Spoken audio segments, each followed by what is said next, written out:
Well, that ain't gonna work. We are not going to spend a very large amount of time on this because in modern firearms with the proper ammunition, it's a very rare occurrence. Meaning we're not going to spend a disproportionate amount of time training it, but we do need to reach an unconscious competence level for it. Once we've trained this extensively to the point we can do it on demand, it's not something that should take the focus of our training. We shouldn't ignore a skill that we can put in our toolbox based on the improbability of using it, especially when that skill is quite easy and takes a little bit of effort to get into the toolbox so that we have it when we need it. With that said,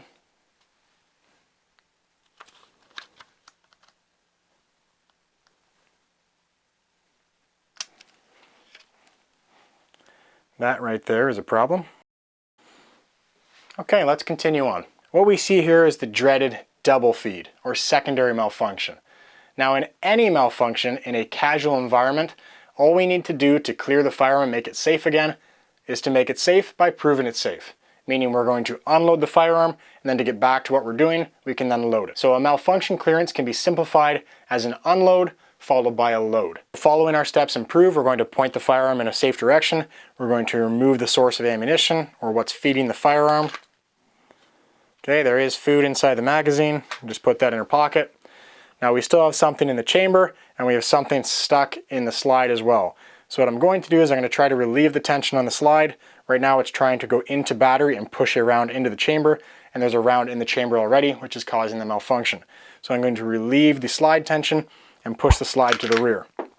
Now I see that the round is falling out through the ejection port. Going back to our proving safe demonstration, there's something in the chamber that hasn't been removed. Now what I can do is I can allow the slide to go forward one more time to see if it can yank that thing out with the extractor.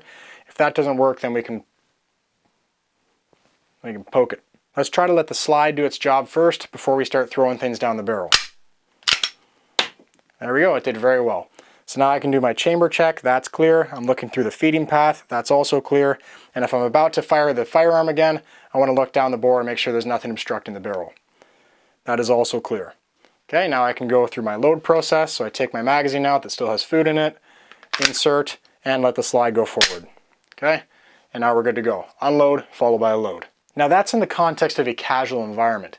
If we need to get our gun back in the fight or a competition, there's going to be a whole new level of urgency there to make sure that the next click of the trigger goes bang instead of click. The first response in an urgent context is generally to try to get fresh ammunition into the gun. This is because normally a malfunction occurring in a modern firearm is due to the ammunition, not the firearm itself. So what follows from that is what's called the primary malfunction clearance.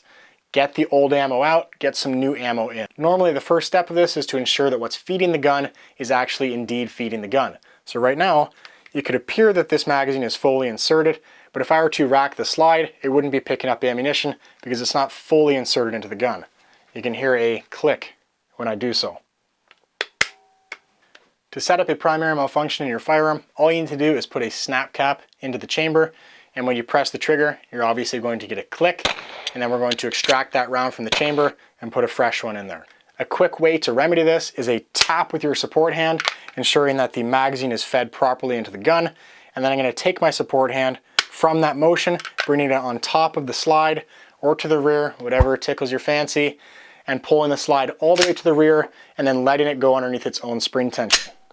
That's going to ensure that the gross food inside the mouth gets spit out and we put some fresh tasty food in there to send down range. We want to ensure that when we're grabbing the slide and doing a physical racking of the gun, as opposed to using the slide lock lever, if we baby the slide or ride it, sometimes that can induce a malfunction or leave it out of battery like this. So we want to make sure that we're pretty aggressive with these steps, a tap and a rack. It's a good habit to get into aggressively manipulating your firearm when you need to. Now notice when I'm grabbing the slide, I'm using both my hands, gripping with my support hand, and pushing forward and back with my support and firing hand. There are some schools of thought that because this is primarily an ammunition issue, when we get a click instead of a bang, that all we really need to do is put some fresh ammunition to the gun by racking the slide. Generally speaking, it's not a magazine issue, so we can get away with just putting some fresh ammunition in there and trying the trigger again. If we get another click, then we're probably going to have some more issues. This decision to skip the tap comes down to the urgency of the situation, whether that's competition or real world. If I think that saving that 0.5 seconds to skip the tap is worth it in the context because the urgency is escalating, then I will do so. Remember, half a second is at least 2 bullets coming out of a gun, whether that's your gun or theirs. What both of these options look like in real time, first with the tap and a rack, and then just with a tap. Where you place your hand on the slide to manipulate it to the rear is entirely preferential. Some people like doing an over-the-top grip like this. Some people like the slingshot manner. And if your firearm has front serrations, this can actually be a tiny bit quicker to use them. To do so, open the web of your support hand, place the firearm inside, and push and pull like we do with the other grips, all the way to the rear. And the benefit now is that my support hand, when I release, is ready to reacquire my grip immediately, here, as opposed to those 3 methods look like this. First, slingshot, next over the top, last front serrations. This is called a stovepipe. It's when a round or even a casing gets stuck in the slide as the slide is trying to feed a new round. Now, some of the confusion that comes into play here is that this presents as a secondary malfunction. I have a dead trigger and my slide is partially forward. This is one of the arguments to always doing your primary malfunction drill first, being your tap and rack, because it can really clear most of the things that are going to occur in your firearm, which is why it's called your immediate action drill. We do that first, and if that doesn't work, we move on to our next step, which is the secondary malfunction clearance, the bigger issues. So with this stovepipe, let's try the tap and rack first. So we got rid of our stovepipe, and we also wasted a live round that was in the chamber, but you can see now that our gun is ready to go again. There's another round occupying the chamber, and this gun should hopefully fire. And just because I want to make this more confusing for you, a stovepipe can also use its own malfunction clearance, which is just to smack it. Watch. I'm just going to take my hand and sweep the top of the firearm, hitting it with enough force to push the slide back just a tiny bit, where this stovepiped round or casing gets slapped out of the ejection port and a new round gets chambered as that happens. I'm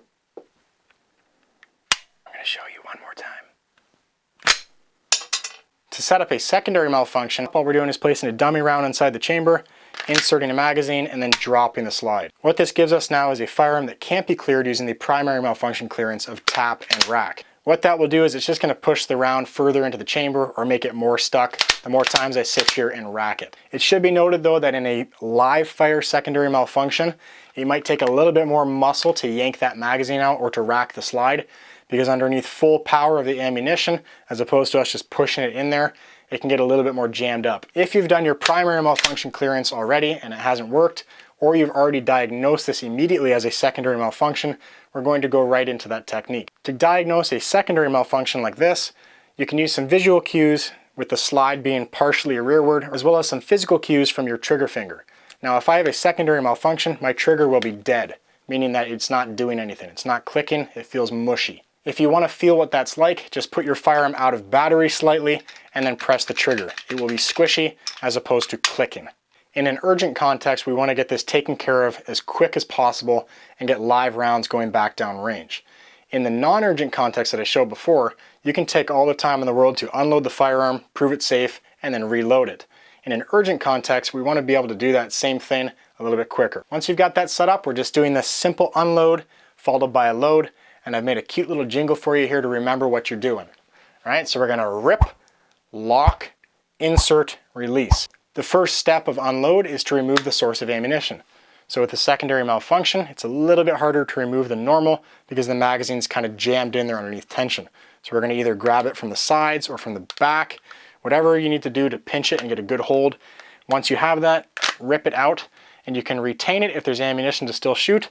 If it's an empty magazine, you might as well throw it on the ground. Then I'm going to lock the slide to the rear. Right now it's partially forward and being prevented from going fully forward because there's rounds stuck in the ejection port and the chamber. To do so, get a good purchase on the slide and put some pressure up on that slide lock. That's fully locked to the rear, and you can hear both of those rounds actually fell out on their own. The feeding path is clear, as well as the chamber. So now with my cigar hold, I can just reload the firearm. So if we look here, we have a round that's trying to come up from the magazine and go into the chamber, but the chamber failed to extract, so there's nowhere for this round to go. You may have already tried your primary malfunction drill and it didn't work. So now moving into the secondary malfunction, we're going to unload the pistol, removing the source of ammunition. And you can see there, when I removed the tension of this round trying to enter the chamber, the slide went forward on its own accord. Now, what this gives us is the benefit of racking the slide one more time to see if that round gets removed. So now that the slide is fully forward, I'm going to give it one more attempt to clear. What I'm going to do is I'm going to pull the slide to the rear and lock it. You can hear the round hit the floor, and if you look, the chamber is now clear. You really cannot see that. Now with a path for the rounds to enter unobstructed, I can take my retained magazine and load the pistol. An important thing to note here is that once I have ripped my magazine and retained it in the cigar hold, when I come up and do my over-the-top lock, I'm doing a chamber check to ensure that that last stuck round is out of the ejection port or out of the chamber before I'm inserting my magazine. We want to ensure that before we insert that magazine and try to fill the gun with food, we want to make sure that its mouth already isn't full, right? Because that's not going to work. So if you want to add that, rip, lock, check, insert, release. It's not as cool, but you should do it. All right, so at full tactical speed for you, this is what a secondary malfunction clearance looks like. I've diagnosed that it's a secondary malfunction clearance either by doing my primary malfunction clearance and realizing that it's really stuck, or by having a dead trigger and noticing that my slide is partially forward or rearward, or even visually looking and saying, wow, that's really stuck, and just going right to the secondary malfunction clearance, which looks like this. So on that one there, I got a little bit lucky and unlucky. When I ripped the magazine out, the slide didn't go forward for me. But what did happen is when I locked the slide to the rear on my own, both rounds fell out. The round that was occupying the ejection port and sticking the slide, as well as the round that was inside the chamber. I could see them both fall out, and then I inserted the magazine and let the slide go forward. Regardless if the slide goes forward for you or not when you rip the magazine out, our next step is going to be to lock the slide to the rear. That allows us to check and make sure that the chamber is clear before we start force feeding it again. We don't want to throw food in the mouth if the mouth is full. I'm going to run that again at speed for you to see what it looks like when the slide goes forward on its own. All right, so I've got a round in the ejection port and a round still inside the chamber. Let's see how this goes. Okay, rip, lock, insert, release. Bang. Hopefully. Again, all this really is an unload followed by a load at max speed and doing a very quick chamber check to ensure that the mouth isn't full and we're not force feeding more food into it. We're also holding on to that magazine and that cigar hold to ensure that we're ready to reinsert it when the gun is clear. Now that's it. A good way to maintain these skills once they're at a subconscious level is to intermittently, maybe every couple months, have someone at the range load your magazines for you and either put a round in backwards or put a snap cap in there or something to induce a malfunction that's unknown to you in the firing process.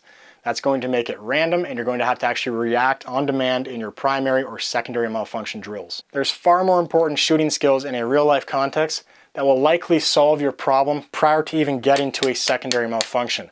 So we want to ensure that we're putting the time into those skills as opposed to the cool, fun things like this.